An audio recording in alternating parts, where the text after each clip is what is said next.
Ladies and gentlemen, it's finally here. Astralis will meet Team Liquid in the quarterfinals. Due to their own negligence in the previous stage of competition, they will not meet later, and instead only one will head to the semi-finals. Astralis, who have changed a game 20 years old very recently, and now Liquid, who have taken the mantle from them as the world's best, they meet, and only one will continue their adventure here in the Major. We only get 2 of these a year. This is everything. I'm joined by Chance Birchall, Duncan Thornshields, and Sean Gez as well. Gentlemen, I'm out of breath just in anticipation for what we're about to witness. Excited might be a little bit of an understatement right now, because this could actually be better than the final. This could be the blockbuster that we're all waiting for. Yeah. And I hope that it delivers, because either way, this is going to be a historic Counter-Strike match. Yeah, listen, just because it's a quarter-final, and normally you wait till the finals and the semis to get hyped, no, you've got to realize this is history. There's the team of 2018 versus the team of 2019. Imagine if you'd been watching the majors and you missed when Olaf Meister did that crazy boost with Fnatic to beat LDLC. If you'd missed the simple 1 versus 2 against Fnatic and Cologne. If you'd missed Cold Zera's jumping up shot against Team Liquid in Columbus. It's that kind of a moment. So get everyone you know in here, people who know anything about Counter-Strike, even people who play rubbish games like Rainbow Six. Tell them there's a better version they can come watch now. Teams that actually know how to play the game. There's no shields or anything. There's not a big thing you whack people on the head with. There's just quality, tactical Counter-Strike. Get the tweets out. Tell your friends, tell your family, Have you guys get your mum, get your dad. Did you It's press out there send? now. Just press send. That's what I like to hear. We want to make sure the world is gathered to witness what will be historic. And actually, an interesting point, Duncan, that you made before is that the reason that we can say this with such conviction, often there is an if and a but the reason you laid out to me was that even if this is a stomp, that in itself becomes historic. That was so decisive to the history of both teams. Like, first of all, imagine Team Liquid stomps Astralis. Hey, listen, yeah, they beat them at IBET Power Masters, they beat them at EPL. That wasn't in a major. That wasn't to like crush the reigning champions of a major and then potentially go on to win your own major and establish an era. If Astralis, listen, maybe they come out of a miracle day and they crush Team Liquid, well then forget all the summer. Now we're back on for the 3-peat. Now we're back on first team to maybe win 4 majors. If we have a great game, everyone wins in that scenario. I don't think I can remember a time where 2 teams in this high of form met, with the exception of maybe like Envious versus, you know, like Fnatic. Yeah, at the time. This like has not happened in Counter-Strike, in my opinion, where 2 teams have gone on such amazing runs and then have met, and we're not sure, you know, who can come out on top. Should we do some housekeeping and outline what we're talking about when we talk about, you know, both Astralis and Team Liquid, perhaps starting with the Danes, since that one a little less fresh in most people's minds after what has been a rather quiet presence from the Danes recently. If people forget 2018, it was the most dominant year of a Counter-Strike team ever, right? They went into tournaments starting with DreamHack Masters Marseille, and from that point onwards, they didn't let go of that gas pedal, right? They were going absolutely mental, blowing everybody out of the water. And Team Liquid was the only team meeting them in finals time after time. But they were getting to those finals, and it wasn't even close. They were having best of 5s where they were getting blown out of the water 3-0. For them to win a map, it put a smile on Team Liquid's faces, players, right? Players' faces even. And here, in this scenario, it's being flipped. We've got this year, Team Liquid, they're just dominating everybody. I'll give you a couple of little... That's not fair, though, because actually Astralis won the major earlier this year. That's true. So That's it's not like it was just 2018 versus 2019. Astralis has been here in 2019. They just lost to Liquid. Yes. That's the change. I'll even give you a bit of trivia also for the 2018 run, because if you remember the first maybe 4 or 5 months of Astralis' run, someone did all the stats, and there was something bonkers. Like, I think they'd had something like, you know, like, let's say they'd had 7 maps they've lost out of 50 or something. Of those 7, like, they always got double digits. Even then, they were usually losing 16-14. Yep. Everyone remembers, like, there was some crazy stat at the end of the year. They'd only 3 times ever been swept in any series. And one of those was the IM Sydney one, which is probably the closest loss in a 3-0 ever. So if that's when they lost, you can imagine when they won. They were 2-0 and people. The last 2 majors, they won all 3 series in the playoff without dropping a map. And talking of not dropping a map, Sean, the statistics for Team Liquid, you were talking to me about their best of 3 spree. What is it at now? 25 straight series. So that includes best of 3s and best of 5s. That's unheard of. The only team that would have done anything like that is maybe NiP, and even that I don't think they would have actually. I think if you actually added up the best of 3s, I think NiP probably hasn't even done that. The competition is night and day, too. The competition today, all of these teams are putting in countless hours. They have staffs behind them, analysts, coaches. I mean, this is something Chad and I have brought up on the desk several times before. The game has evolved so much. And Astralis is partially to thank for that, right? Of course. They are the ones that like pioneered that outside of the game mentality and, you know, the hard work and dedication. Just to keep in mind the streaks that they had as well in 2018 on maps like Nuke and Inferno. You couldn't play them on those maps. You started series already 1 map down. You can only ban one of the 2, and they were always going to pick the other. So the fact that they were so good and so dominant for so long on all of those maps, as the boys are walking off the for stage. anyone who's like a newer fan to CSGO, if we see it in this series, the map Nuke, when they made this Astralis lineup with Vegas, they won 31 maps in a row. And that meant it didn't matter who you were playing. They were playing the second best team in the world on Nuke. And that's a CT-sided map, and they would win the T-side. They would started start on the T-side, and win it. Yeah. That's one of the main points, right, is that they having to pick that map, and we know nobody wants to start the T-side of Nuke. They were getting, I think the magic number that I started to give if you wanted to beat them was limit them to 6 rounds, which if you limiting a normal team to 6 rounds on T-side, you're probably still going to lose. But Astralis, if you could keep them to 6, they didn't get a lot of chance to play their CT side because they didn't have to. And they didn't get a lot of chances to actually play Nuke towards the end of that run just because of people so clearly, so adamantly trying to avoid it in that veto process. Yeah, I remember going into the Face It Major. That was the first one they won in, or 2018, the second major. And I think their average was like 5 rounds against them on Nuke. It was incredible, considering the fact that, like you said, they start on the terrorist side of Nuke. I think as well, the other thing that we need to probably look towards here with Astralis is they could be the first team, or at least the 4 of the players, to win 4 majors, right? This could be 3 in a row. That's never been done before. And it could be the first team to grab 4. They would be on par with the Fnatic guys who did it back in the day. And once again, a stark contrast considering the competition then and the competition now. Which would also be so fitting, because what people forget in the mix of Astralis is 3 of these guys have played together for like 6 years. This core. Sidnix, Device, Dupree. Literally 2014 onwards, they're in semis of majors. They're like potentially winning tournaments. They're trying to become one of the best teams. Like, that's unheard of. Everyone knows Virtus Pro kept their lineup together for a long time. That was through the good and the bad. This team just stayed together and was almost never bad. Yeah, and of course the sprinklings that we've seen now pay dividends. The Magisk story is such an interesting one. He took to Twitter ahead of this major saying he's been putting in the individual hours. There is such a clear hunger from Astralis to regain what they've lost. I mean, even Liquid has the hunger, even though they're the #1 team in the world. We see them in Malta boot camping weeks into the player break. They don't have a major yet. Yeah, they don't have a major. They don't want a vacation. They want to be the greatest team to play Counter-Strike ever. And if you want, by the way, on the other side, on the Liquid, to get a cool little stat, this is how dominant they were. Not only have they basically had 1 tournament this year they didn't make the final of, which was actually the last major where they got upset by ENCE, who, by the way, turned out to be a pretty good team in their own right. Every other tournament they were either in the final of or winning outright. Most of them they won. I think they won 6 or 7 titles. They won the Grand Slam in record time. They won 5 tournaments in a row coming into this one. And here's a crazy map stat. If you think of the dominance of Astralis, right, of the last 55 maps that Team Liquid has played, they've only lost 9. This is absurd stuff. That's how you win that many best of 3s, though. That's how you win that streak. Yeah, no, certainly. And actually, just because you brought up the Grand Slam, I just looked at the dates. Now, it doesn't sound right in my head, but I triple-checked. They started with their win on May 5th over in Sydney. Yep. It finished on July 7th, $1 million richer in Cologne. I was looking at my calendar. I was like trying to do the. I was like, this doesn't add up. They won $1 million, beat everyone in their path in what should have been, a long, year-long project. You're right. It doesn't make sense at all. When the Intel Grand Slam was first announced, I thought no team would win it. Yeah. I'm not going to lie. No team looked like they were in condition to win it. And when Astralis won it, I thought, no team is ever going to do this again. Of course. Except maybe Astralis. Except Astralis.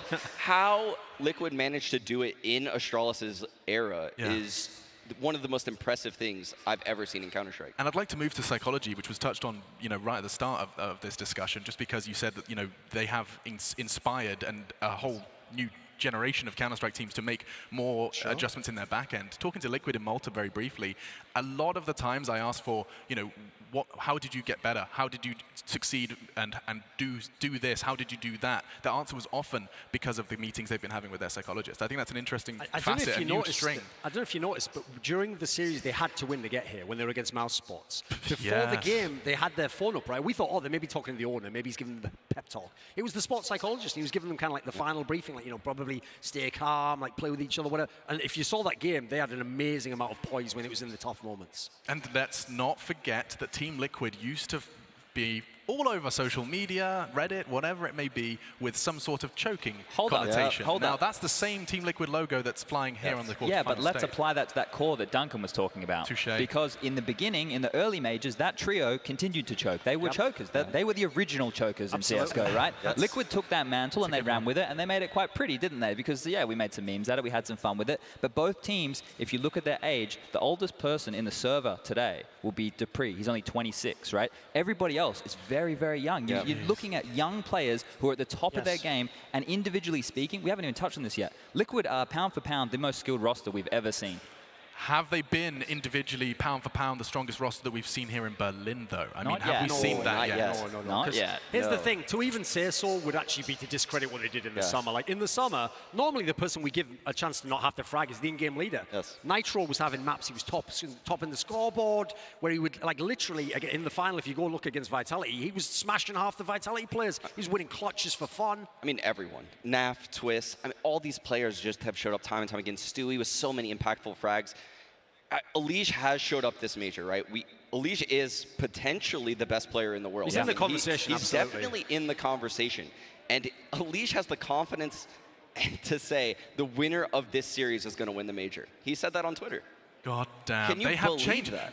Look at Stanislaw, look at Elige. It's just there's some sort of belief now in themselves, which does seem to be shifting At the things. end of last year, there was actually an interview where I remember Team Liquid was going to the final to play Astralis, and they said, "So what do you think, Elige? Are you going to win the final?" He was like, I sure hope so.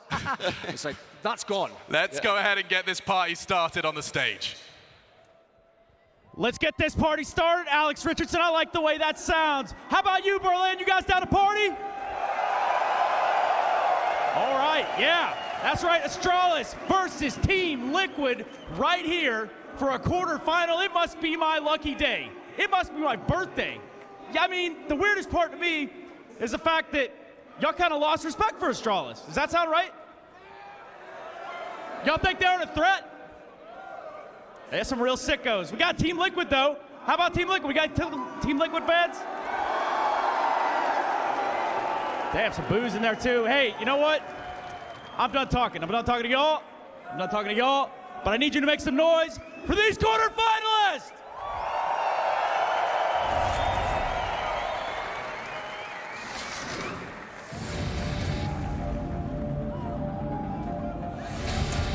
Welcome on stage.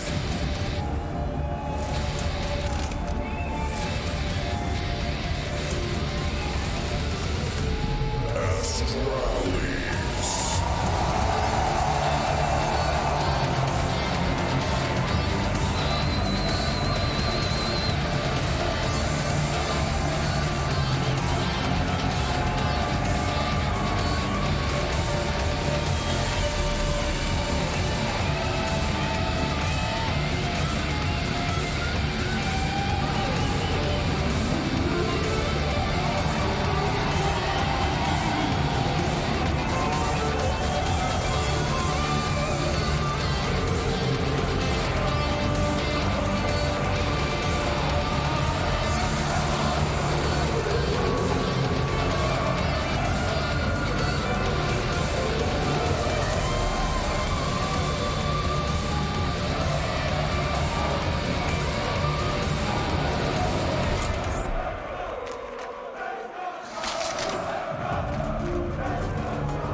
So many things are unpredictable, but this one, oh, this one's a guarantee.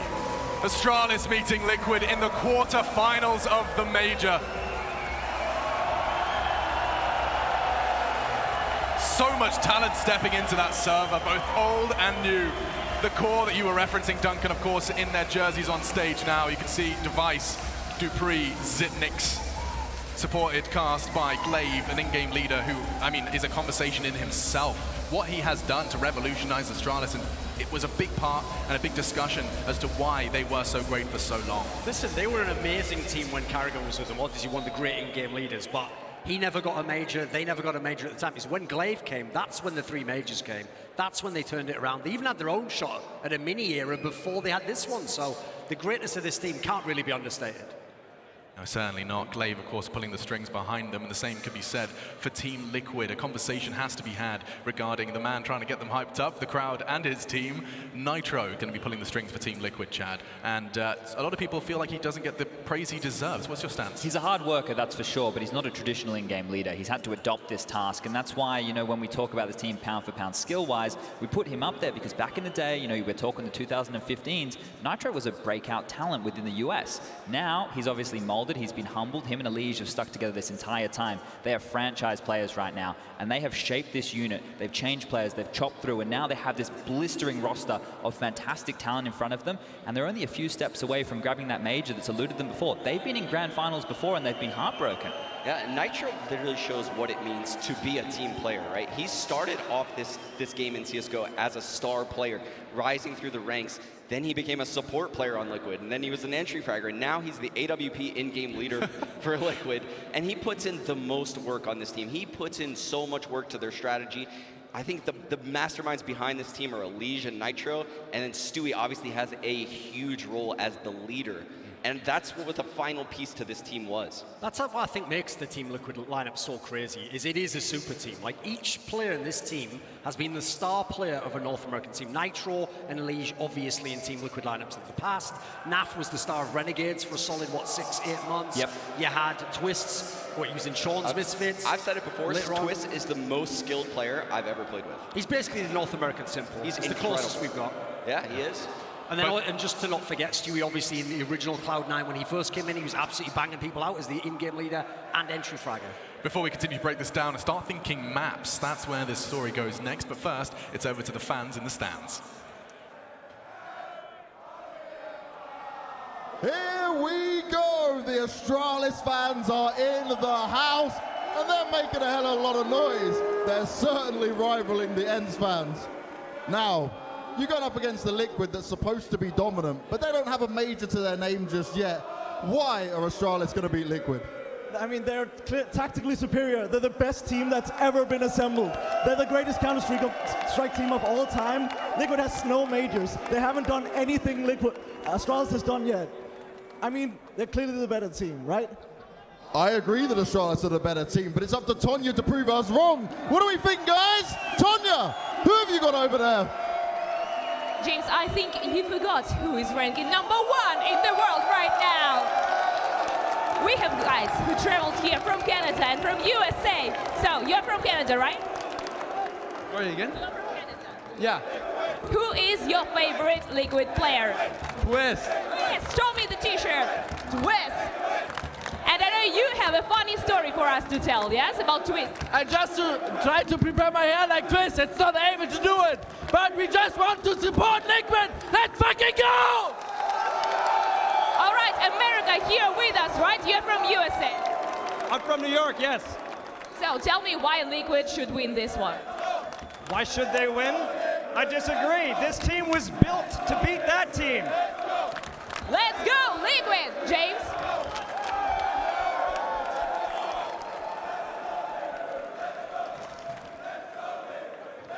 Now that is quite the statement. I don't hate that. Get that guy on the desk. That was good. Get him on the desk. Straight fire, I think Duncan That's would the call that. subtitle right there. Yep. Team Liquid was built to beat Astralis. And they still don't have a major to show for it. Now Astralis stands in their way of achieving and realizing their major dreams. And it's happening right here. This is not a dream. This is reality. And it's coming ever closer to getting this game underway. I did ask you before we threw over to the fans to start thinking about how maps are going to play into it. Now the veto is still, you know, it's still on the horizon. But let's set the scene, Duncan. How on earth does this this colossal Counter-Strike game get played out on which maps? I already said earlier, like if you've only lost 9 out of the last 55 maps, you're going to be pretty hard to get any maps on, but it's even worse because if Astralis wants to win this best of 3, well, there are 4 active win streaks that Team Liquid has right now. They've won 13 Mirage games in a row. By the way, they don't pick Mirage. People pick Mirage into them. Yeah, by the way, they said that they're not comfortable on that map when I talked to them at this event. Okay, liars, right? So then they have insane. Inferno, used to be Astralis' home map, still is one of their best right now, by the way. They've won 9 in a row on that one. Nuke, another of Astralis' best maps. They won the last 5 in a row on that one, the one they used to lose all the time to Astralis. And then they've won 5 Vertigos in a row, the only 5 they've ever played. In theory, the Joker pick that you try to get against Beating teams. Astralis And one of them over Astralis, exactly. Yes, exactly. If Vertigo So comes, they're going to have to crack some streaks as well as history to win this game, Astralis. I think if Vertigo comes into play here, it'll be very interesting. Oh my The God. awesome thing about that Vertigo game is Astralis had a big lead in that first half. And in anti-Liquid fashion, they closed out that game with a comeback against Astralis. I think that was the one where, because you know Pimp loves the entry stats, I think that was the one where Stu Tucker had something mad, like 13 entry kills. Or maybe Oh, it it was was 13 insane. rounds where he got an entry kill. Something bongs like that. Yeah. I mean, Stewie, we've seen it at this tournament as well. There's sometimes he just, at the most crucial moments of the game, I'm thinking of that long play in particular, he just grabs the AWP, rushes down long, takes 3 frags. There is still that capacity to make the plays when he has to. Well, he's the player you have to actually highlight. Because listen, if you want to talk about star players, I can go with any of the others and get, wax lyrical all day long. But the key thing is they didn't have Stu Tucker last year. And the thing that he brought was, he brought some of the attitude. He brought a little bit of the spunk to the team to believe that we can beat these guys. We can talk trash to the opponent when it's Astralis. We see Naf smile now. Yes. Naf is a totally different person. Naf used to be a stone cold killer. You didn't see him make a smile, make any facial expression. But now you can see he's fit into the game and he's fit into this team. I don't see any holes in Liquid. Well, I mean, you say that. We haven't necessarily been singing their praises so far. Exactly. So far in this tournament, they have been average, I think we would probably say. Yes. And that's to the standard of Liquid, right? We have to constantly measure them by what they've shown before. And they haven't been living up to that. Now, that is through their individual ability. It hasn't been as we would usually expect. Elige, yeah, he's been doing his job. But everybody else, it looks like they've lost that confidence. It looks like it's been left behind. They haven't been making the plays that we know that they can. And that, you can see that how that synergizes with the team. Because if one player is confident and his teammate right behind him is, they're going to follow his mate in. They're going to all be pushing through the smoke. They're all going to be making those big plays. Yeah. When it's a little bit more stagnant and they're second-guessing themselves and they're second-guessing their teammates, they fall back on those executes. And you can see that's not the bread and butter of their game plan. Their game plan is we will break you with individual skill, but we have the finesse, we have the ability, we have the knowledge to bring out the strats when we need it, and then they can punish and hurt you in multiple different facets. Astralis, you look at them the other way around. You let them get their system going. They start doing their defaults. They're running you around the map. You are rotating. You are lost. And then they can step up. Then they can unleash Dupree on the entries. Maggie starting to push on the CT side, destroying everybody. Device on the AWP, just getting picks left, right, and center. It's so scary that both teams have all of these gears. If we're going to pick holes in half a tournament for Team Liquid, though, we've also got to mention that, listen, all that brilliant stuff about Astralis did stop around April. In the last few months, they haven't been in any finals. The highest ranked team they've won a best-of-3 series against was NIP, with Dennis, who actually got kicked from the team. So, listen, we know the Astralis of old was amazing. They've looked pretty good this tournament, but they're actually trying to ramp back up to their old level themselves. They have looked pretty good this tournament, but I will say I've never seen Astralis get rattled in the way that I've seen them get rattled recently. I've seen Device get mad. He's hit the desk. And that, here's the veto right here, actually. Yeah, well, I mean, we may as well focus and turn our attention to this one. It's the big one. 7 maps in the pool, and Mirage is taken away, despite what we've been talking about. That's the permaban of Astralis, yeah, so right? Team Liquid, there's his train, which you would think after seeing the game against NRG, you'd just take it out for safety anyway. Now, obviously, the picks is where it gets interesting, because on the Astralis side, the question is... Their best map is Inferno. It is, but that is the map I just told you. There's a 9-game win streak for him. That would be... such a ballsy pick by Astralis to just go straight. The daring pick is Nuke here. Is to say, listen, forget everything. Oh my God. It's happened, the curveball. They've gone and done it, right? A new addition to the map pool, Vertigo, and it's here in the quarterfinal. I don't hate that. I've got to say, when I've seen Astralis play, they've certainly shown me something. I hate it.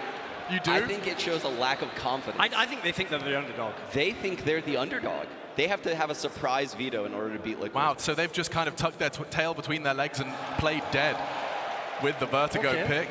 And overpass in response. And now that is intriguing. Both teams have held dynasties on this map. But more recently, and at the end of their era, that was one of the maps that was starting to fall away. You could get wins against Astralis on that. Meanwhile, for Team Liquid, listen, they've lost it this tournament, but 10 out of the last 13 they've won on that one.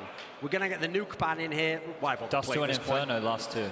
Surely it's Inferno for all time. Oh, I hope. Surely it's give me Inferno third map decider. I think if they lean towards Dust too, then it even cements more so that gives Team Astralis Liquid, feel... I think, the edge. Yeah, because they're going to leave it down to a brawl in that case.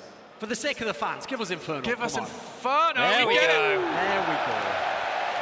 For those newer to Counter-Strike, there is something rather special when you combine third maps and Inferno. And by the way, Astralis, this is the one map they have a really good win rate on. I think they've won 9 out of the last 10 on this one, so this is a big-time one. You don't get more tactical maps than these, right? Obviously, Nuke's not here. You could argue Train, but when you're looking at Vertigo, what we could witness right now is the meta being decided right here. Oh. The thing is, we have seen what Mousesports have done. We've seen Renegade's aggression over towards the A-ramp. We've seen these two teams play before. The map's been adjusted. It's worth pointing out, I think 4 of those 5 Liquid wins were before the rework. Yeah. Before the alterations. But as you were saying, it has been reworked, Yeah, and so even now.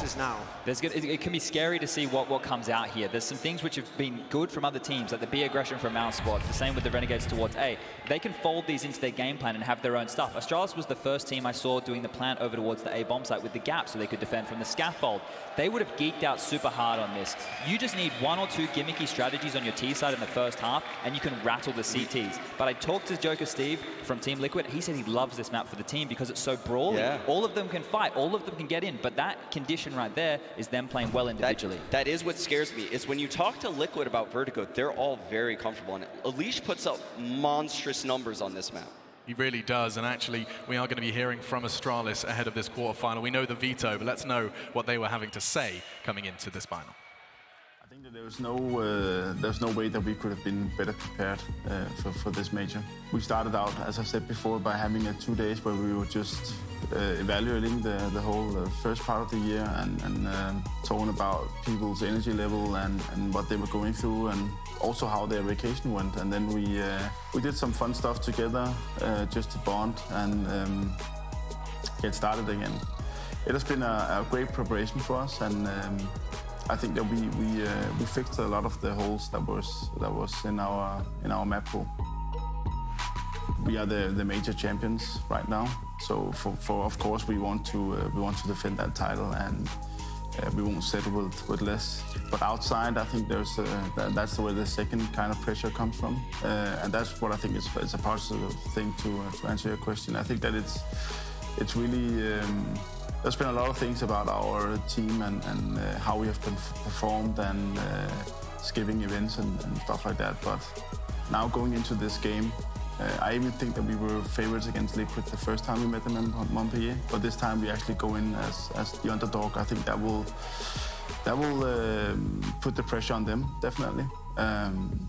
So yeah, hopefully we can defend our title. But we don't feel the pressure from the outside. But obviously we're going to be disappointed if we lose against Liquid. I think one key factor for us to take a win is definitely playing the percentages. I think that some of our mistakes has been not necessarily on an individual level, but playing as a team sometimes has been a struggle for us. Taking too many duels or not playing the percentages. I think that needs to change if we want to beat Liquid. We need to punish them when they do mistakes, and we need to minimize our own.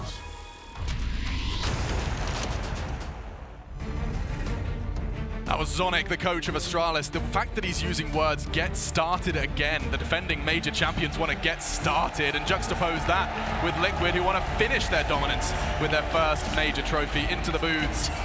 And that's Device on your screen. Roll for roll, Device, previous major MVP. This guy right here is a fundamental AWP player. You've got Glaive, the in-game leader who comes on in. Jacob Pimp Vinicky speaks this guy's praises, an in-game leader who can close, one of the best in-game leaders in the world. Actually, I'm going to say the best in-game leader in the world. Dupree on your screen. This guy right here, a ride or die entry fragger in the past. He's getting a chance to go back to those roles since Kyobi's left the team. And the clutch minister himself. When the chips are down, Zipnik steps up time and time again and wins them the rounds that are unthinkable. And the latest addition, with a bit of pizzazz, Magisk Boy, also a previous major MVP. Oh, I'm going to correct you. He was Magisk Boy, but now simply Magisk.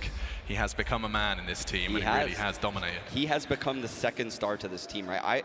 I could even say that I think he's outshined Device in recent times. I think in this tournament, certainly. But yeah, he's definitely had some incredible performances since he's joined this roster. mean, everyone was a little bit skeptical of him, especially after, you know, that initial North run, but he has come back with a vengeance since that time. And there's an angle that people probably forget here, which is, listen, if Astralis had just fallen off normally, they just lost a bunch of tournaments and they just aren't the best now, wouldn't actually be that sexy a matchup, but because they weren't as present on the tournament circuit, they wanted a little break, they didn't want to attend all the big tier 1 tournaments, which meanwhile, Liquid was winning, kind of setting up this storyline. Well, as you pointed out earlier, I think the average age of Astralis is only 23 or something. Like, these guys could absolutely still have a prime that goes beyond. If they are peaking now, why can't they be the best team in the world? Sure, it's Team Liquid's, they're a young team as well, but I think you can't take Astralis completely out of the equation and say, like, they're done. No, I mean, he just simply said they want to get started again. I think that's an interesting angle, just that break we've suggested. I mean, I'm no mathematician, but those are quite some percentages. Crunching the numbers, my God, there is not a gap they can find. Of course, the opportunity between Dust2 and Inferno, we get to see Inferno as a third. If you had forgotten about that veto, it is a very exciting Let's just think about this for a second. Astralis had a choice to pick between those maps. There's obviously no right answer. They picked the one with 100%. There's literally That's a 200 IQ move, Sean. No one expected that. No one expected that, right?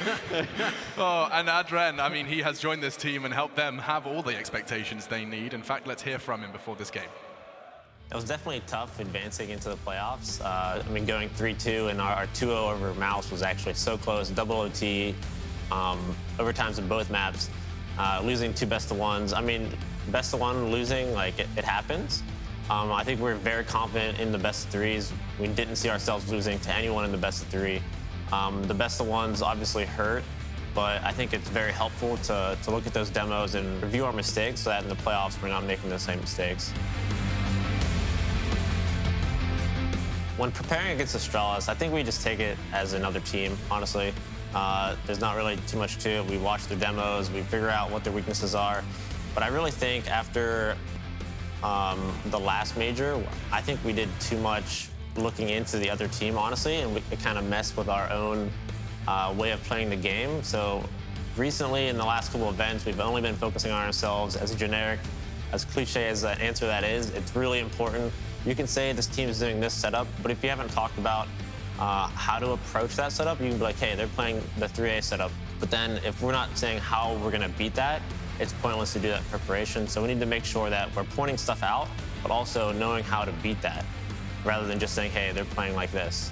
So Astralis is definitely looking really good. I mean, probably the same as us. Maybe not looking excellent, but they're definitely probably the #1 threat to us. So it's going to be awesome to play them in the quarters. I think the most important thing for us is just confidence. We need to step up our confidence in terms of how we're approaching our T sides and CT sides. You can't play to not lose. We really need to play to win. And I feel like we showed our best selves in this stage yet. I'm hoping that we can come in and just really put the pressure on Astralis. And I think that's going to be super important to us winning this, is just putting the pressure to them. Don't let them play however they want to play. Let them play our pace. That was the coach of Team Liquid, Adren, and he seems to be speaking in cliches. Play their own game, confidence is key, but all of it is coming from the heart, and it does seem to be a winning formula for Team Liquid. As we said before, in-game leader, Captain America, he does it all. He's the entry, he's a lurk, he's been a support player. Now he ops as well as in-game leading. Elige, the chosen one of NA. I told you this guy was going to carry him the championships. He's basically got an all-round game. Stu2K is the entry fragger, the guy with the spunk, the guy with the energy. He's someone who came over. He's already a major champion as well. He's been there before. Naf, he's a bit more chilled, but you know what? Don't take your eyes off him. He's got mad op skills. He's a hybrid, crazy deagle.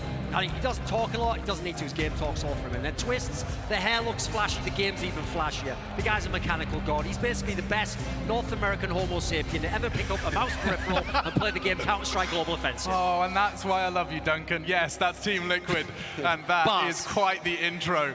Team Liquid stepping up against Astralis. We know the maps, and the first one's Vertigo, which is now it's time to focus on that.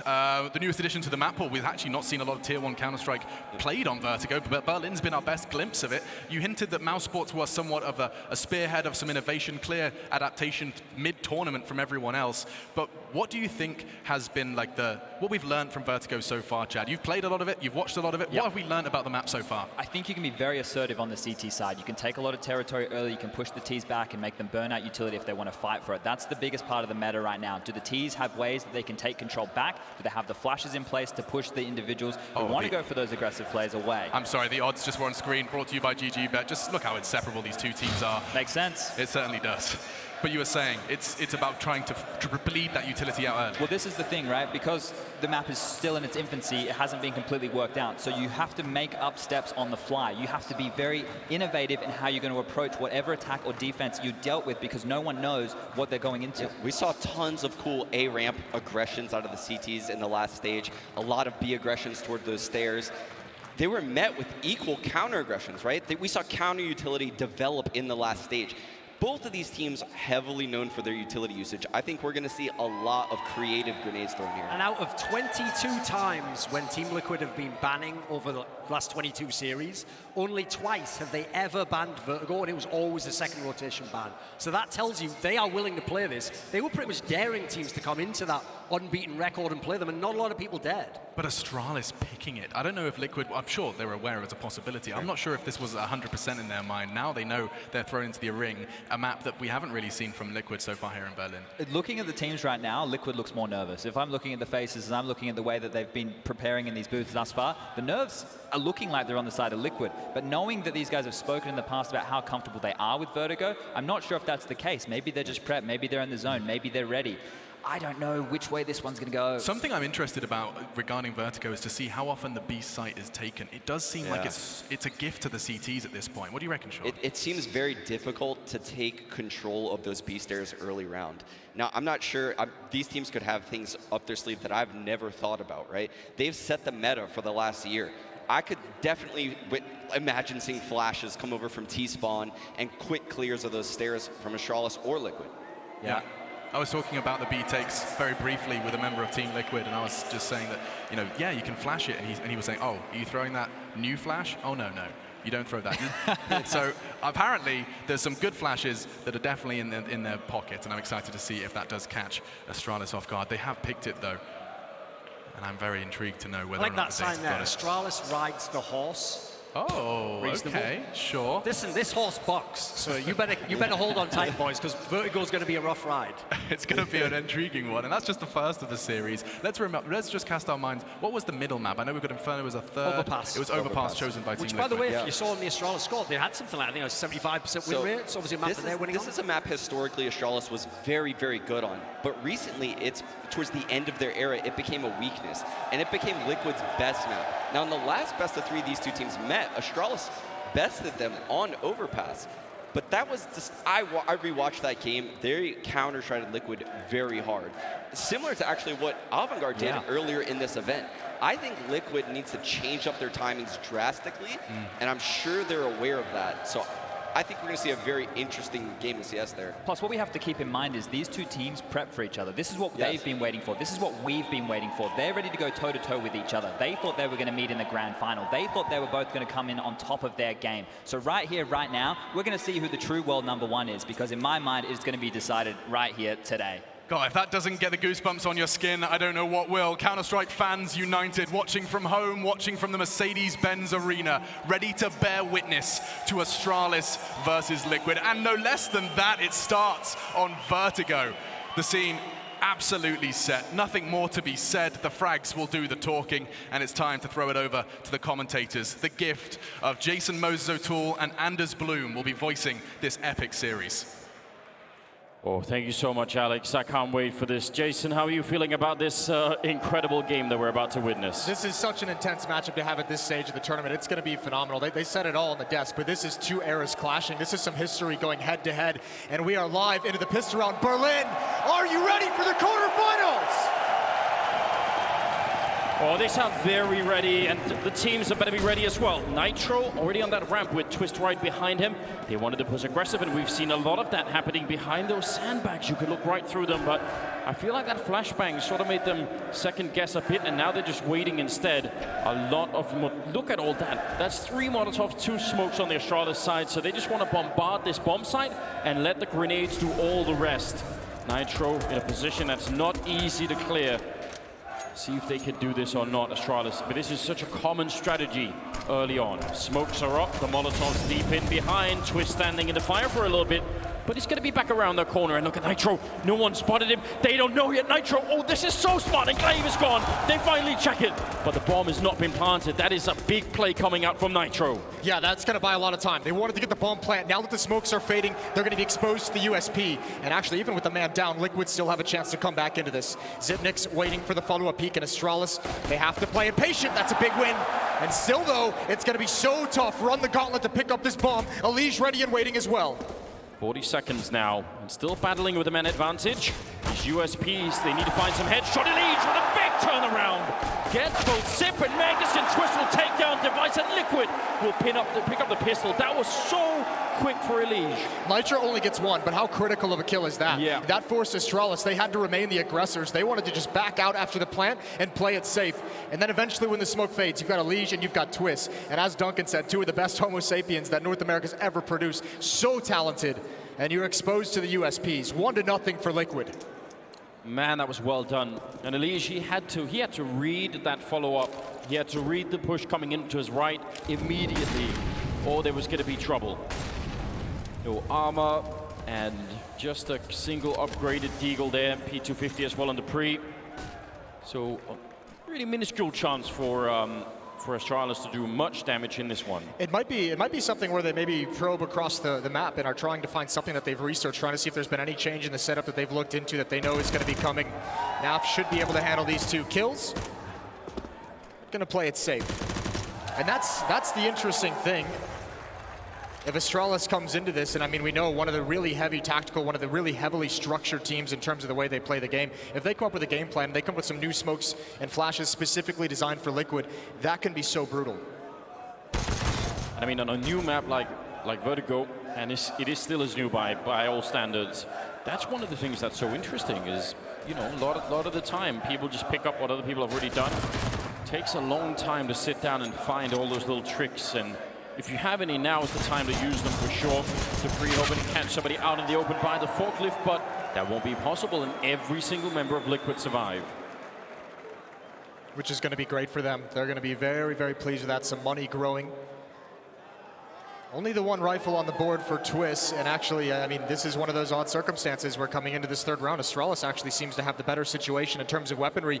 Kind of hurt. It's a little equalized by the fact that Liquid's nades and utility, they have so much more to use. But Astralis going to try and get on the board early in this 1st gun round. Yeah. And you accept that when you're Liquid and you make this kind of buy, you know that maybe you could be at a disadvantage in this round. Clever boost to look over in case anyone is again behind those sandbags, which is something that's been well known, but you'll probably be able to see them from there. Limited on the grenades are Astralis though, so it can't be the same, you know, endless execute towards the A-bomb side. They sort of have to go for it a little bit once they throw those grenades. The most worrying thing is the flashbangs. They only have 2 of them. They have plenty of smokes if they want to do a set piece onto the bomb site just to get things planted. But the flashbangs, if they ever want to get aggressive, if they find themselves in a tough spot, that's going to really limit the teamwork that they can bring out. And still just being very cautious on the map. And for Liquid, with all these SMGs, there's no reason to try and peek into a fight that's going to be at mid or long range. Wait till they get closer, wait till they commit, and you can use the numbers and the fire rate to your advantage. Early grenade to soften up Device and Zip is actually pretty significant. That amount of damage when you've got an SMG, that's the difference between, you know, winning or losing the fight some of the time. 45 seconds, and Astralis is hoping right now that somebody from Liquid will put themselves in a position where these rifles are going to make a big difference. Nitro, shoulder peeking it, just hoping to put down this Molotov at the right time, 30 seconds. There could be really good timing for him. He gets the gun out in time as they come through, and Glaive, not even looking that way. He's going to be dropped now. A lot of wall banks are coming through, and Nitro feeling uncomfortable. He has picked up the AK-47 though, and I'm surprised that he's still alive. Now they've put down the smokes. There's only 15 seconds, and Astralis, they're cutting this right to the limit. There's a flank coming in as well. They've got to be quick. 10 seconds now on the clock, and that's the bomb down. Nitro with a massive defense. 5 seconds, and he's done it. That is a magnificent defense being put up from Nitro. And that's a rare glimpse of an Astralis that did not seem like they wanted to attack the bomb site. They were very hesitant. I think a lot of it had to do with the flashbangs. When Glaive goes down with that attempted entry, when Nitro swaps out to the AK-47, it's so difficult when you don't have the flashbangs to try and make a play through all those smokes. And obviously the Molotovs, the utility and nades that Liquid had over them, delay everything. The Molotov from Nitro, the follow-up into the bomb site to prevent progression. Very nice defense for Team Liquid, and Astralis still without a round. Ooh, and look how brutal that is. Not only a good defense, but they pick up, what, 3 Kriegs and an AK from the SMGs? That's wild. Well, Stewie's gonna get his first taste, a 1-for-1 trade. Magisk with that deagle, so deadly, forces him into the arms of Device. Well done from Astralis so far, as good as you can hope. And Elige looking for that exact peak. The bomb's actually gonna fly off the map. It should be okay. It just comes back to right where it was dropped. It will fly back up. That, I mean, fortunately is a feature of it. Otherwise, who knows what kind of ridiculous stuff we could get into. Especially given how the bomb sometimes can tumble in weird directions. Ooh. Oh, wow. Absolutely cancelled on that bomb site. This gets dangerous. Device has the AK-47 now, even though they have no armor. Twist wanted to make that jump. He wanted to get aggressive. Just barely missed the opportunity. But now he clears out the stairs. It's tough to imagine, though, where Astralis is going to head. Nitro defending the B bomb site. Twist is going to have to move over towards A. So the defense is split. That might have to play a little bit safer just to be able to buy time for their teammate to rotate around. This deagle, this AK, and you still have the clutch minister on the map. Yes, you do, but they don't have any armor on the Astralis side, so any kind of fight that's a fair fight, it should be going in favor of Liquid. There's a bit of shadow showing, and Twist is going to get one, but Device quick with the return. Goes for the fight, straight up long range, and he gets Nitro. A quad kill for Device, and a massive clutch. That is, well, if it starts out like this, if this is the caliber of play that we're going to be seeing out of both these sides, I mean, it's everything that we could have wanted. And that actually turns this now where Team Liquid, you mentioned so many upgrades in the previous round, had a lot of money built up behind them.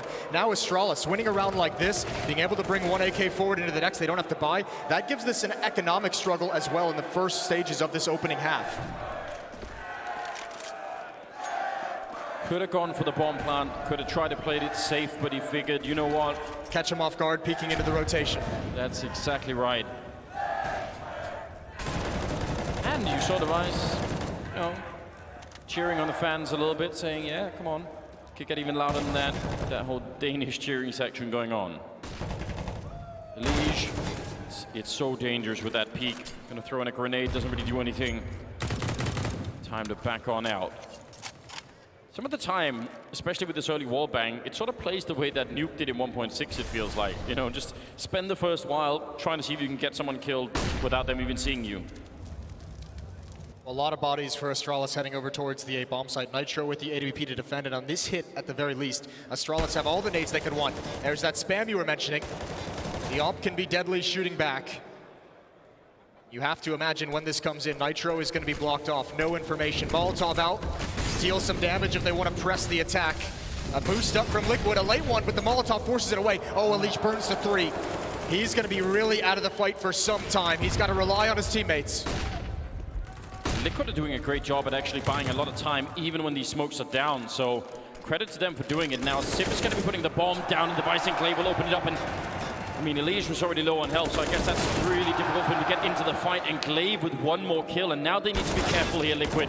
It's a 2-on-4, and no chance for a retake. Not a lot to save with your Twist, but also winning a 1 versus 4 is not going to happen. Megis will pick up a big kill there at the end, and Astralis looking well drilled in this round. Yeah, well recovered. Also from losing that first gun round now to this point to just SMGs. They've taken all the money away from Liquid. That was a big round. A nice take as well. Liquid that time could not stall out long enough, could not wait out the smokes. And that really is a classic, isn't it? Like, we can expect to see that a lot whenever we see Vertigo now. The sort of the wall that's been put up, the Molotov towards that boost that they were trying to do there, Liquid. All very standard out of Astralis so far. That's a nice nade. That's a really nice nade. Nitro gets chunked down to 26, and again, control of ladder room, but what can Elige and Nitro do with it? Naf as well, aggressive, misses the initial headshot. He wanted that dink, and the follow cleanup. And Glaive's gonna back away from the fight, let Naf retreat. But Elige, he's flanking all the meanwhile. This is a big kill if he can get it. Glaive just gets around the corner, and Elige is so dedicated. He's got nowhere to go, and you might as well call to your teammates whatever information you can. An easy win from Glaive, but a big one. A lot of confusion now spreading across the map, it feels like.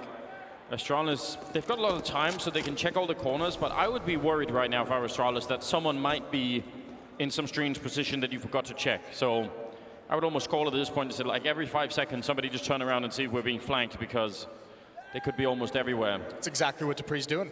You're reading his mind at the moment. Nitro gonna peek into this. Shoulder peek is gonna be an easy frag. 2 players at the A-bomb site with Naf rotating over.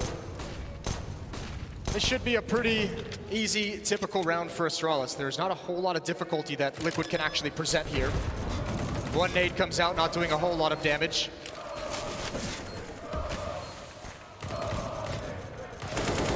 I mean, holding on to this bomb site, even when you have the guns, is very difficult. So with just pistols, you could definitely see the challenge just increases. Chance for a headshot, but Sip will be pretty quick in that moment. And Naf is going to be falling back, just hoping for exit kills. I mean, we have had a lot of discussions internally and sometimes on the broadcast about how do you do this? Like, how do you play that A bomb site? Is it better to go aggressive and try and beat them before they can get the full setup? Or when they get the full setup, should you try and get them when they're putting the bomb down? Like, try and keep killing the bomb planter, and if maybe that will work out. I feel like nobody knows for sure. We've seen examples of it working, but not consistently across like 3 or 4 maps, you know. It feels like aggression over there has to be, you know, once in a while. Not every single time. We actually, I mean, Astralis over on the CT side, last time we saw them play Vertigo, Device loved peeking down that ramp with the AWP. So I imagine we'll see Astralis get aggressive when they switch sides. One of the cool things about, I thought he was going to jump down, but thinks better of it. Still a little bit backed up here. When Avant-Garde were playing it, Jane was pretty aggressive with the AWP over on this ramp, but that was cool, and that actually had a lot of fun kills. So maybe they could put one in the hands of Stewie or somebody. Well, this is a unique setup from the defense. We'll see if Device is ready for it. He's creeping ever so slow. You have to imagine he's going to get the shot. He sees it. He fires too early. Oh, they can spam him down. Device has got to be careful. He's under a lot of pressure. Flashbang out. Twist once more. And I think this is a smart decision. Back away from the fight. You had an opportunity, but when it's not there, don't press the issue. Glaive gonna try and take advantage, and I think Nitro might have just spotted him. Oh, the prediction! That is a great read out of Glaive. A missed grenade could have actually killed Device if he was in the wrong position. You don't want to do that, but it does land on top of Twist, the second one. And he's down to 13 health. Astralis trying to recover as Device finally goes down. Low from that earlier battle. Now, are they going to check where Elige is? Coming through, and some really good timing. Goes for the kill, and he's going to get a quick double force back around the corner. Actually, a triple overall for him. That's a great defense put up once again here at the A-bomb side.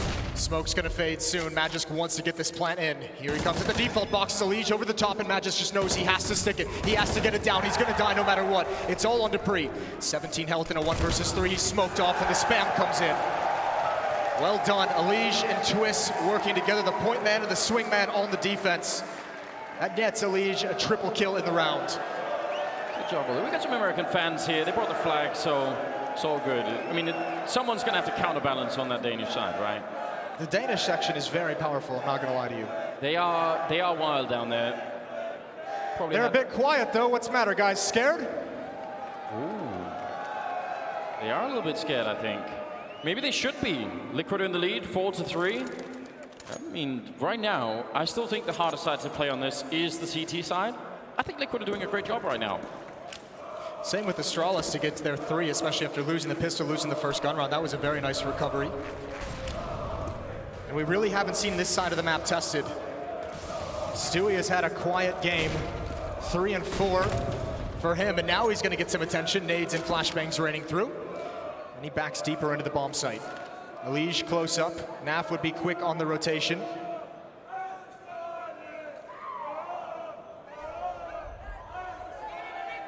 So difficult playing this B-bomb side on defense. If they get onto the bomb side and you're holding behind one of those boxes, actually, even if they just get up the stairs, some of these positions, like the one that Elige is in, that you can get Molotov'd out. And then you're forced into one route of retreat with they're just waiting. That's the setup, right? They throw the grenade, they wait for you to walk out, or you get to stand in the fire. It's really tricky. What's so nerve-wracking if you're Liquid is just the lack of information Yeah, that too. Due to maybe the intimidating factor of getting aggressive on A, you don't necessarily want to do that. You tried it in the previous round. You're just waiting to see the stream of utility, and you're powerless to really stop it. There's the first smoke from Astralis. Ooh, they were waiting for that. They wanted at least to go for that peak. They'd actually been waiting a long time. Now we're down to 30 seconds. Smokes are being set up, landing pretty deep, trying to block Stewie out of the fight, but he goes through to try and help out Elise. They've got the crossfire, they've got the setup, and they're going to be able to shut the first two players coming through right down. Dupree gets one in return, but now time is running out, only 17 seconds. And they can't get through this smoke, Astralis. They might have made a big mistake here. Twist is going to be going down. Nav, oh no, he falls off the building, and now Dupree with the kill, and the final one for Magis. What a hectic, chaotic round that Astralis comes on top of. Elige survives for so long, but the backstab from Xyp9x is what sealed it. Liquid lost track of middle, and Xyp9x is able to just walk around through the door. That was huge. All the defense had to turn their focus behind him. And obviously, we must see how Nav fell off. Yeah, I mean, it isn't the first time that it's happened, and it definitely won't be the last. Some of those smokes, right, they land on the outskirt of the building. So if you are trying to navigate through that smoke to help your teammates and you're inside of it, you lose track for just a second of where you are. Yeah, you step right off. That's not an uncommon way to go. Though obviously, a tragic one. Way down is, it's really far down, Moses. I won't lie. Yeah, it is a very far drop. Astralis takes a timeout after the victory. Perhaps to calm themselves, perhaps to make sure that they're all still dedicated to the same game plan. It's netted them 4 rounds. It's evened up the scoreline. And for the second time in this opening half, it's taken all the money away from Liquid. 9th round. And all tied up, although the money, yeah, definitely a challenge for Liquid here. But this is, again, because of the close quarters, crazy nature of this map, and especially because of the ridiculous aim capacity that's on Liquid, you could do a lot with guns like these. Just a whole lot. So it just seems like another map where the utility is such a factor, and Liquid has almost none of it. 2 smokes, 3 flashbangs to work with. When you have the opposing team throwing in nades and Molotovs, it's so hard to figure out how exactly to play this scenario. Xyp9x looking for the boost. He's not going to find it quite yet. Molotov to clear out sandbags. And it's absolutely empty. He's so aware of that idea, isn't he? Dupree and Glaive are starting to march in towards the B bomb site, though. So, I mean, this is Astralis applying some pressure and getting information on both sides of the map. And obviously towards the B bomb site, Dupree and Glaive are just going to call them right back. Liquid have no idea. They had just moved everyone over. The noise that Xyp9x made has pulled the whole defense into a 5-man stack, and it's at the wrong bomb site. Now Stewie's got the information, and there's nothing they can do about it. No, there really isn't. It's going to be a smoke on one side. Stewie already made it through. Could be getting himself a kill. Far off of doing that. But yeah, now it's probably the time to look for exits if you can at all. 5th round for the Danish side here. A bit early on in the game, but I still think this is pretty good. I wouldn't be panicking at all if I were Liquid. No, especially because you figure you have to have confidence. As the Des said, they're 5-0 on this map. They've played it very well in the past. We've seen them beat up some people on this map very heavily. And when you get that skill onto the T side, you can do a lot of things with it. But they are going to have a very good offense, considering Astralis is already at 5. Yeah, I think they will. And I think that there are definite holes, I think, as well in Astralis defense come the CT side. So I think there's a lot to be worked with there.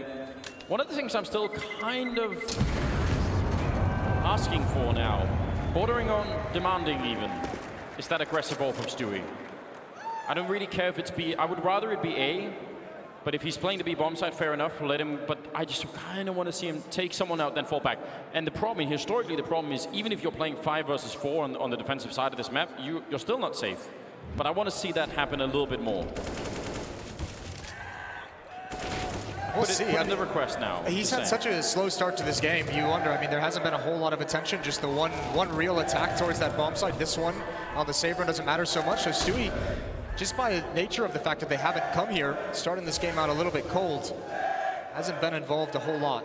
Naf gonna be under pressure. Gap in the smoke, he spots it, spamming to the box, gonna lose that battle.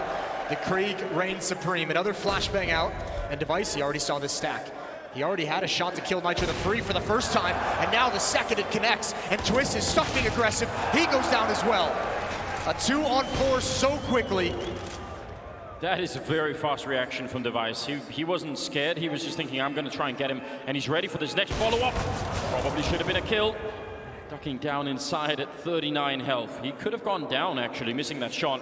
He had the right read, but look at Glaive's position. Middle. Glaive is just being so dirty, just waiting in the lurk to cut people off. He's not expecting that angle, though. Nice turn from Stewie, a big win, and they can recover this still. Yes, they can. Dupree on the bomb site. He's got all the health. He's got the AK waiting at the angle, and almost mistimed that. And I don't know what Elige does now. 100 health, 1 versus 3.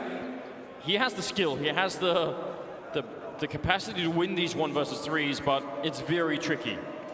Look at the grenades they have. Yeah, I mean, he needs to get a kill very quickly if he wants to actually go for this. He needs to find a kill with a lot of health left for the 1 versus 2. He's going to go for it anyways, around the edge of the smoke. Device back in the corner, Dupree close to his left. That's a big find. Now he's looking for the smoke follow-up. He knows the next play is to come through it, and Dupree's got him. Waiting on top of the boards, an easy one. And a 6th round for Astralis. They're starting to rack them up. But they're putting together some very good rounds. I think someone was offering or proposing to Dupree down in the crowd. That's very aggressive, Mose. You usually want to go at least 1 or 2 dates before you get to that level. But, I mean, why not? 6 to 4. If you don't take the shot, you're never going to get it. 6 to 4, a 3rd round where Liquid just have to upgrade pistols and sit back. That has got to be stressful, but they don't sit back this time. They're getting aggressive. 2 in the far back, but the close players are down. And Astralis, they can just use their utility. They can dump them all on the ramp and just try and back away. Elige just waiting behind the sandbags, and they know it. Glaive spotted it out. There goes Naf as well. 7 to 4. This is a couple times, some critical rounds. Just the previous one and a couple ago, where Astralis has taken over mid. Last round they left lurkers at the sandbags. They had Glaive a little bit more aggressive towards CT spawn, towards that A bomb site. And previously it was Zipnix wrapping around the B bomb site to help alleviate the pressure from the defense. Liquid might want to think about putting a 2nd pair of eyes there to help Naf, at least in the mid round. Stewie getting a quick shot there with the Deagle. First one missed, but good follow-up, and yeah, we'll see if they can manage to recover in some of the upcoming rounds. Glaive will end the round, and that will make it 7 to 4 in their favor. Just crossed out the Liquid logo. What's going on here? That had to have been a Danish fan. Yeah. Sounds like a Danish fan. A traitor to the cause, maybe. Halfway through the tournament, just deciding to change it up. Tactical timeout now being called by Liquid to figure out exactly what's going on. Now, Nitro has picked up that AWP, so that's sort of how, I mean, I said Stewie, I'm fine with Nitro. He's an amazing AWPer as well. I just wanted to be aggressive. That's my big thing here. I don't know if I've made it clear enough. Aggressive AWPing, Moses. Just in case I didn't say it. It's hard to find a place to do it properly, especially, I mean, over towards B, you can get so flash and so blinded through the holes in the wall. Anything easy is not worth doing. Yeah, over towards A, you're just so overcommitted. I was helped previously when Nitro and Twist got aggressive. They ran that setup twice, and Device knew exactly what was coming. So Liquid's gonna have to be careful, but if you're Liquid in this timeout, you're just telling everyone to calm down, just breathe easy, go on a 4-round run, and you can go into the halftime with a lead at the very least. He's kind of there, kind of sort of there. That boost hasn't really done anything for Astralis yet, but you can see how, if you did peek the corner, that would make it very tricky. Nitro now waiting back. Going to be falling quite far back. And I would say that does risk making the AWP one of those pieces of the puzzle that's now stuck behind a smoke wall when an execute comes. And it just doesn't do a lot there. Elige going to go for the fight. Oh, there's such good timing on that. Turns around. That is a world-class play. He was ready for Magisk immediately. That was a new angle that Glaive had never even seen. Here's your aggression, Anders, but Dupree's going to check it. A 1 fight for Stewie. The early battle's going in the favor of the defense. And now, Device and Zipnix, you might as well just attack. See what you can find here. Nitro waiting with that AWP. Calmly waiting as Zipnix jumps up. Good grenades landing on top of Elige. Oh, sorry, on Twist. And he won't really be happy about that, but ultimately, they don't have to really do much here, Liquid. Just make sure you don't lose too many rifles, and definitely don't get them a chance to get into a bomb site. I like that call from Device. 2 rifles, you can be way more aggressive on how you attack and how you approach this situation. As you said, it's the rifles, it's how many can Liquid hold on that is the question now. The low HP, they are so softened up for this. Just a couple, just one awkward sequence for this defense. It can all come tumbling down. Nitro misses a shot with the op. Smoke comes up in his position. There goes the first. Good trade. Twist is aggressive around the default boxes, and that's it. Only 2 fall, and Liquid have their 5th. That is just fine. That's very cute. That was very cute. Got a chicken. I think the guy had a nip hat on as well. They got the Liquid logo. They got it all going on down there. A lot of love, obviously. Appreciate that. Don't get enough kiss cams, do we, at Counter-Strike events? No, I'm just happy we have, you know, rock guitar players on the exits. Those are sweet. Those guys are really doing a great job. I think they should get more credit. 13th round, nearing the end of the half here in the first map, so a lot more of this madness is still to come. I think Liquid have done I think 5 rounds is very good on the first half of this map. I think they're doing quite good. Oh, wow. Oh my God, that made me nervous. What is the matter with Dupree? What is actually the matter with these people? Well, he's in position, waiting for any kind of a peek, and actually there's been a couple rounds where Liquid have given the peeks that Dupree is looking for. It's just not this time. Flashbang to get information. Dupree's going to give it up. If that works, do you just win the rest of the half from there on out? Other team can't do anything at that point.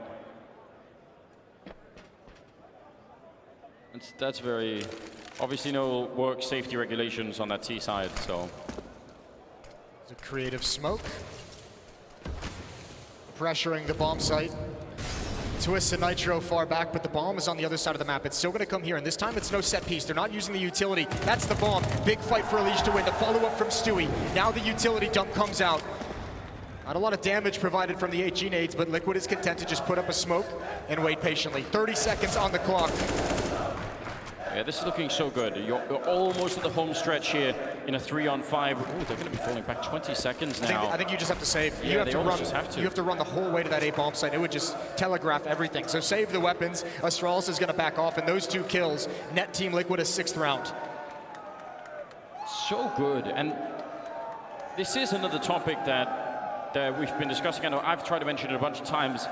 If you're not going to be going aggressive with the AWP, then yeah, some sort of randomly timed aggressive at the end of the round works pretty well, because maybe you catch them setting up. Maybe that's exactly when they have grenades in hand or they're not quite ready for it. And that was just great. Really well done on Liquid. 6 rounds, 6 to 7. I think doing a fine job. Yeah. What is the American version of this? Like OSHA or something? That's like the American. Yeah. They're definitely not at work here, are they? No, they're not certified by them. happy. How many times do you think he practiced that before he was like, okay, I'm ready to do it in a major? Knowing Dupree, he might have just improvised it. He's not all. He's slightly mental sometimes. 7 to 6 into the 3rd timeout of the half, as Astralis talk things over. You gotta wonder the first time you proposed that, though. So you're telling me I'm jumping out of the building. I'm not wearing a wire or anything. I'm just gonna land down there. Only Tom Cruise does that. That's exactly right. They should have put him to do it. That would have been the get Device to do that. Maybe have him run along the windows like in that one. That wasn't really good. Well, enough about that. 14th round, ladies and gentlemen. 6 to 7. It's almost tied up. Glaive. Oh, this is something else, isn't it? This has always been possible, but now nobody's really defending it. Is he going to catch anybody off guard? Nitro's certainly looking for it. Well, there's a gap in that smoke as well, Yeah. and at least even if he misses the shot, it looks like he might be able to see the ankles. But Glaive wanted to come up with the timing. Maybe catch Elise, who he's seen being aggressive himself from the defensive side a couple times in this half.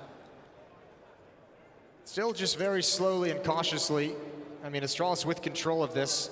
It's kind of the staging area, just waiting to see if there is going to be any of that aggression early on, but no one really challenging anywhere across the map. Stewie this time alone in the B bomb site. Liquid feeling confident because they shut down that hit previously, that Astralis might go to the other side of the map, and for the moment they're correct. Yeah, they've got a very good read. I'm going to try and avoid as much as you can at this stage getting double grenaded. That's something Astralis have done a lot. Where the crane is, they've been throwing a lot of double nades to that corner and they've hit twist a number of times. So I can understand why he's playing further back. Now the challenge is, if you play far back, how do you stop the bomb plant?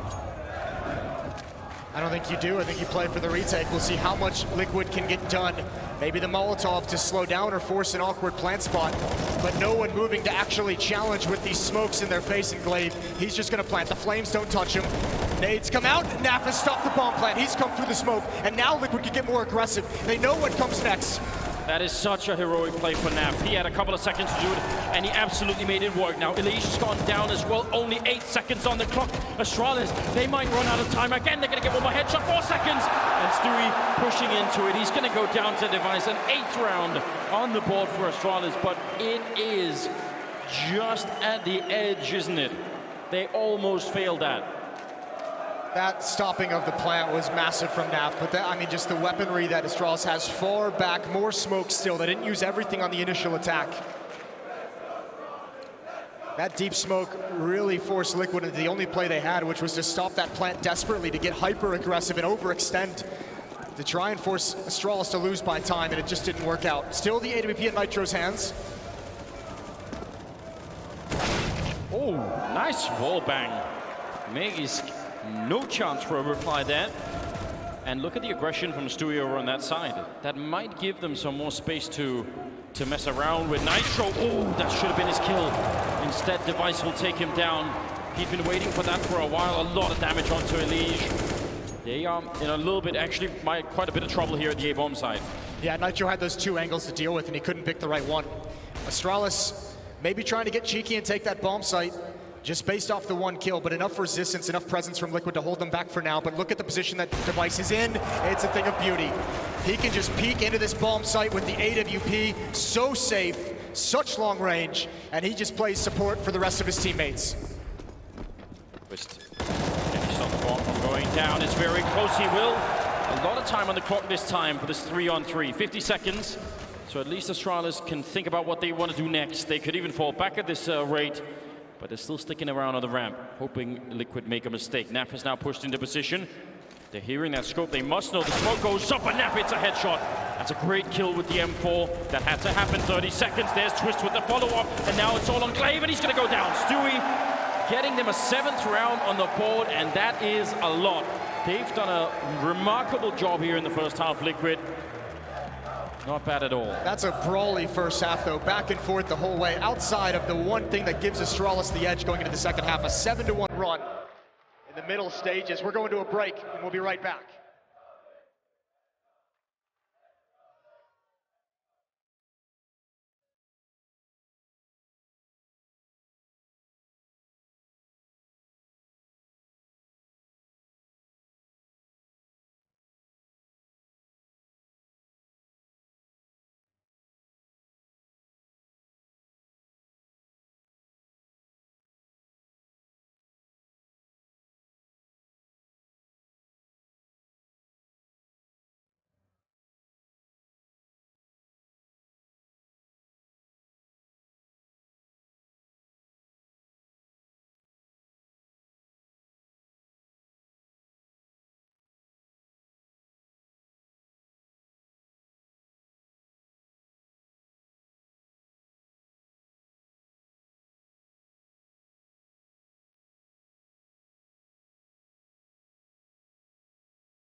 Welcome back, ladies and gentlemen. Second half coming up here between Astralis and Team Liquid. This is a quarterfinals, but the level of play that we've seen out of both these teams right now is absolutely stunning. And I think Liquid have done a very credible job of getting those 7 rounds on the board. I think they're looking very good right now. I think it's still sketchy because it feels like Astralis has come into this with such a nice level of preparation as well. I thought that was a very well played T side from them. Here we go, flash out, or excuse me, decoy out. Just trying to put some pressure on. See if they could maybe trick them a bit, going for the early USP fight. He knows the angles, but he's not going to be able to get anything done. And the longer he sticks around, the bigger the chance that someone would get too close for comfort. Yeah, you want that nice, beautiful one tap with that kind of a peak and then just to back away.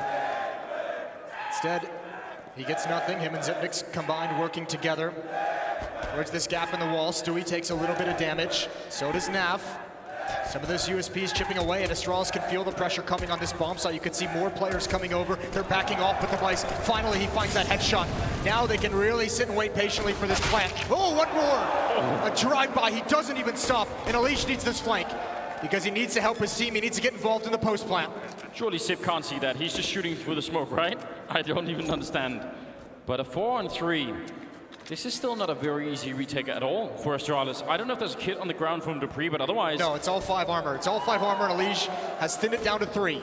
They're gonna have to go really quick then.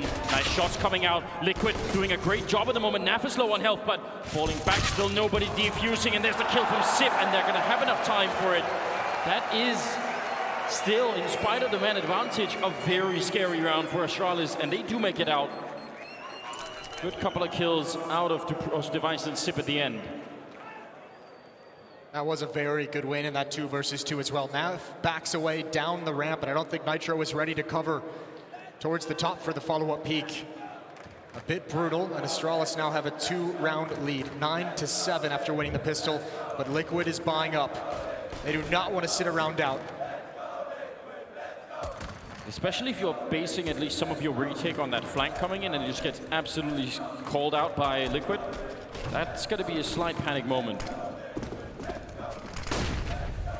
But with the bomb plant... Oh, I don't think they saw this. Oh, no. I don't think Liquid has any idea. Twist isn't even considering it. It all depends on how aggressive he plays this with the AK-47. Now they know there's aggression, but again, that M4 might just keep their attention away. They still have no idea Glaive is here. They can back off and leave him in this position. If they hadn't re-smoked that, I think Twist would be dead already. That smoke that Astralis has put up is currently saving them. I think Glaive's gonna wait for 2, although he still does have Device waiting. This is such a deadly 1-2 punch. Post flash, Device actually winning that fight and now trying to do some more damage. There's Glaive with the follow-up, but now Device is isolated and stuck in this corner. Can he get out with any more? No, Elise will take him down.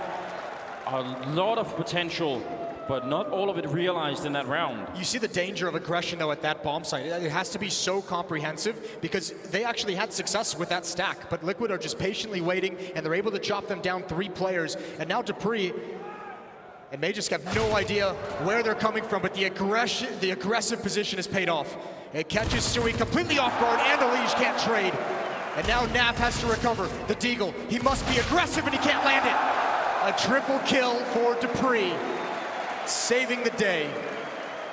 With an MP9, that's really, really good. Forward play, a huge off angle that you could tell Liquid weren't ready for. 10-7. And that was an early buy based off the bomb plant to try and put that creek into play, and it did not play out. So now I would say Astralis have a good shot at getting the 16 rounds, but by no means secured at all. Still kind of anxious about this. This is a classic play that surely Liquid know by now.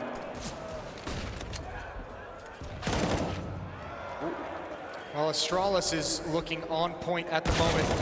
The next gun round for Liquid is going to be so important.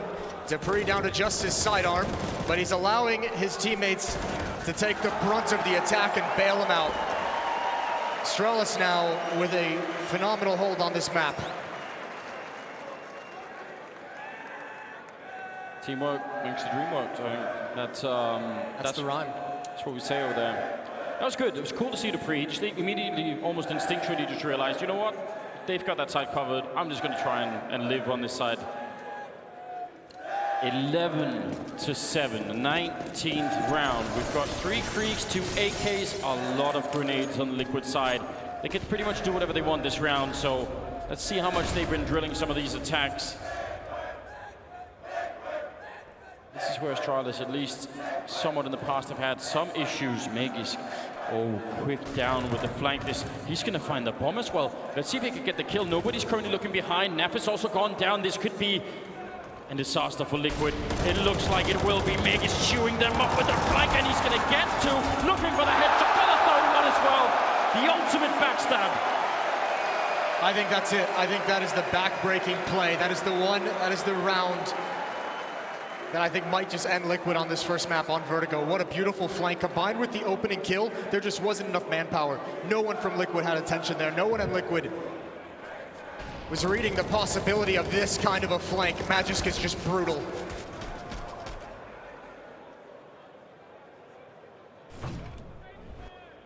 You look at a map like Vertigo and you think, well, because of that ladder in the middle, that stuff must be happening all the time, but it is very rare actually that we see that work out, because if your Mega's going down through that, you might as well walk into someone who's either watching for you or someone coming back from the other side of the map who's going to shoot you in the back.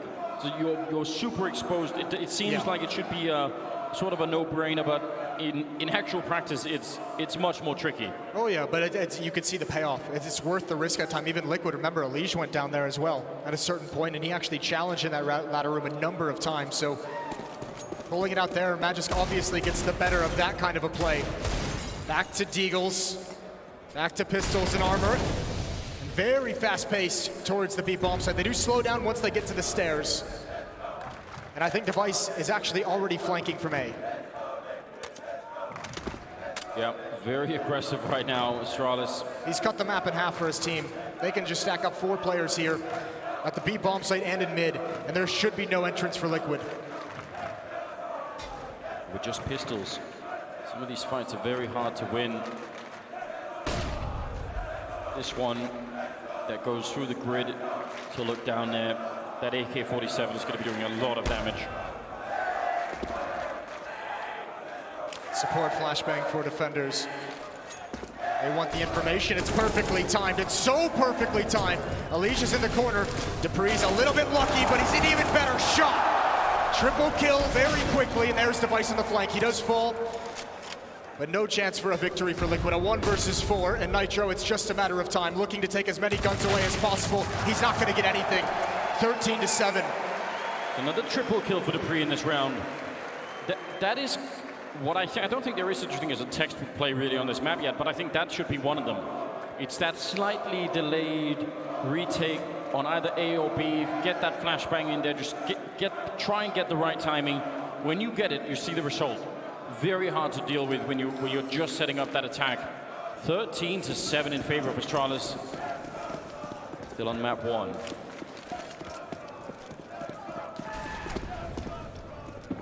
Here's a little bit of that slightly aggressive AWPing we were talking about on the first half, which we never really got to see that much, and the result here is nothing to write home about either, and he can't stay in this position forever. He's got a little bit of backup, I think, in Sip, who's right behind him, but you still got to be very, very careful. No, but they've got a 13-7 lead. He's feeling very confident. He wants that 1 kill. He wants that pick before falling back. Nothing quite yet. Twist has not given him the shot. Nitro there as well, but he's far deeper onto the ramp, and Twist might give it to him now. Good shoulder peek. Hiding inside the smoke, Dupree. Forcing, in some sense, Stewie to stick around a minute longer than he wanted to, but it is an even trade, which Liquid will be quite happy with. Now Nitro and Twist just waiting on that side, hoping for a repeat. They really want Device back here, but where's Megas gone? This game feels like Astralis has just prepped so much better for this map, that they're just a step ahead of Liquid. The fact that they've come out with so many flanks so far on the CT side, you have to imagine they saw something when they're watching Liquid's Vertigo matches previously to this. They saw that maybe Liquid in the mid-round gets clumped up and they don't extend across the map, so they can go for these flanks. They can have the early jumps on the rotations. This round is going to be so difficult for Liquid. This is so smart, isn't it? Oh, but actually, just as I say that, Megis, I thought he was going to wait until the actual execute came in, but went a little bit too early. That's a nice shot from Twist. Taking down Glaive. Now they've got the man lead, they've got the bomb down. Sip looked like he was in position to try and stop it, but didn't really happen. And I'd say Astralis now, they have a lot of money on some of their players, but still, probably not going to be successful in retaking this 2-on-4, are you? No, and they have so much money, no reason to risk it. They still have such a massive lead. Just back away, see if you can get any kills right at the end, but there's no reason to still be here. So Liquid will take this round. I mean, part of it, Matt just had to get lured in by a call. Hearing all the utility and someone from his teammates saying they're coming, and they weren't quite there yet. It's just to my mind, when that first sort of round of smokes go down on the A bomb site, surely you're not going to be calling that as an A execute, because how many times have we seen that go down for it to fade and then put up again? So I would say probably better in that case to just try and chill a little bit. Feels like maybe they jumped the gun ever so slightly on that one. 13-8 though, and Liquid picking up a round here in the second half, finally after losing 5 in a row. Yeah, it's the first round. They've been getting destroyed. This defensive side from Astralis has been so impressive. Just suffocating. Hold on. Says no weapons on that side. Moses in the back. Someone's breaking the rules. Again, double up setup for the defense. Oh, look how aggressive Device is. The gap in the sandbags with an AWP can be so deadly. But again, aggression. Again, this can be so hard, even with success. Device has nowhere to go. He must fight. Molotov to force him out. And another shot. A jump peek, and he's going to get away. That is beautiful from Device that he's able to escape. How is he not dead? How is he not dead? That smoke that was put up made his life almost impossible, and then the Molotov on top of him as well.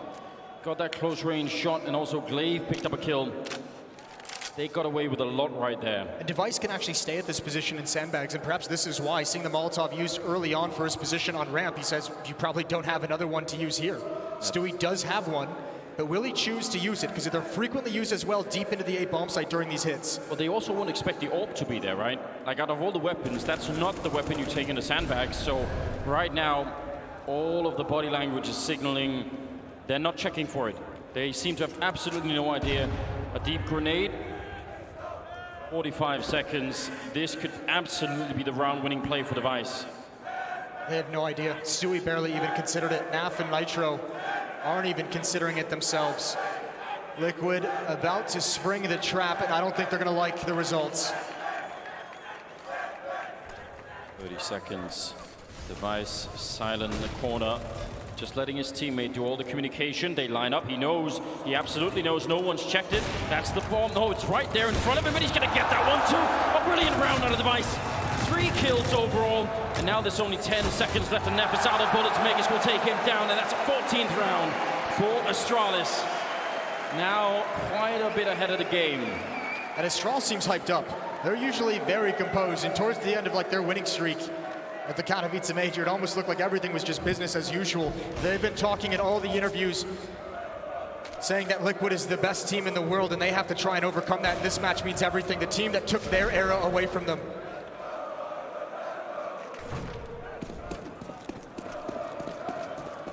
Now, this was their map pick. I do want to remind everyone of that.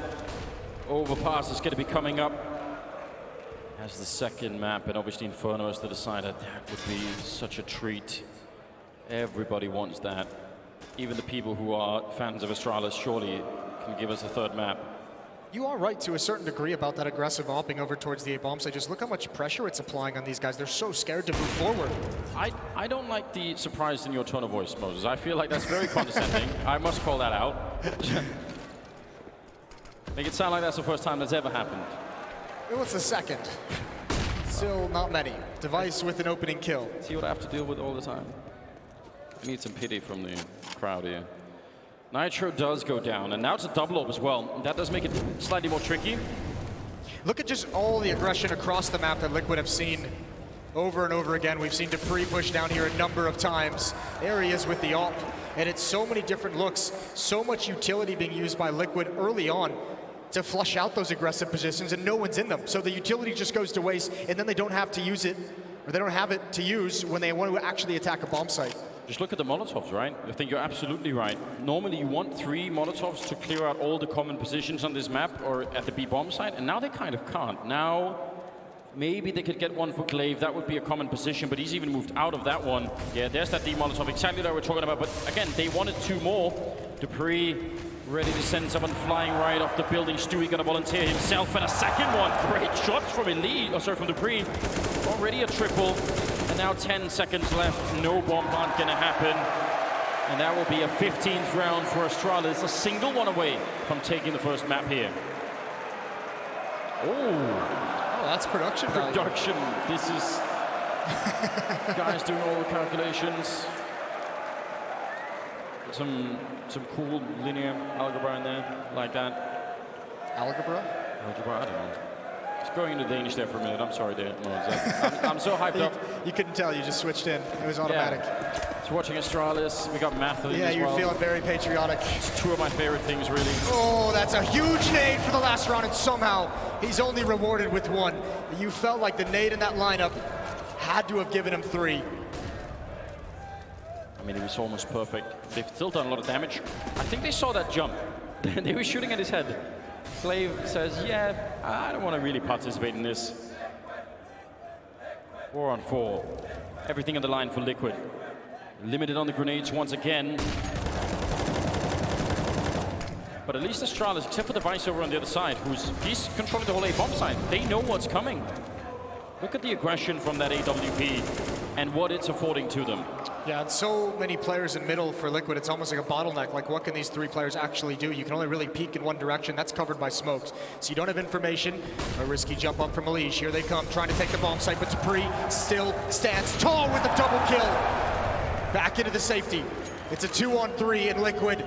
This first map might just slip away. They haven't seen the boost coming just yet, and Dupree's got a 3rd. Nafly to save the map for Liquid to keep them in this. He must have all 3 reloading as well, but he saw the jump, taking damage, and backed into a corner. Nowhere to go, somehow still does more. He's almost no health left at home. How could he possibly make it out? 30 seconds, and he walks into the fire. Oh no, 16-8. Flying off the building, walking into the fire. I don't know if there are other elements by which you can die, but he's trying a little bit of everything. That's a rough way to go, but honestly, obviously not his fault. 1 versus 3 at the end there, 16-8. As Astralis take down Liquid on the first map. Now it was their map pick. Overpass going to be coming up, picked by Team Liquid. I don't think this is anywhere near done. No reason to panic just yet, but I mean that's a big statement. The Des talked about it. Picking Vertigo like that as your pick kind of exceeds, you kind of give up the fact that you feel like the underdog to a certain degree, but the fact that they came in so prepared, and they just, let's be honest, they smashed Liquid. Liquid had no chance of this. Well, especially in this, I thought Liquid did a really good job in the first half, but the second half here, Astralis looked like a whole different team. I don't think I've ever seen anyone put up such a great defense on that CT side. The aggressive stances were so beautiful. They just cut the map in half. They gave all the information away over to let them know that, Liquid's not coming here. We can stack the other bomb site, we can rotate, we can flank. Astralis had all the answers, whether that's research and prep. I mean, it was just phenomenal from start to finish from the Danes. Yeah, they did a fantastic job, and I mean, some of the aggressive plays with the AWP over there just all looked really cool. So I think a lot of people are going to be modeling that in the future. We'll see what happens on Overpass coming up after the break. Stay tuned.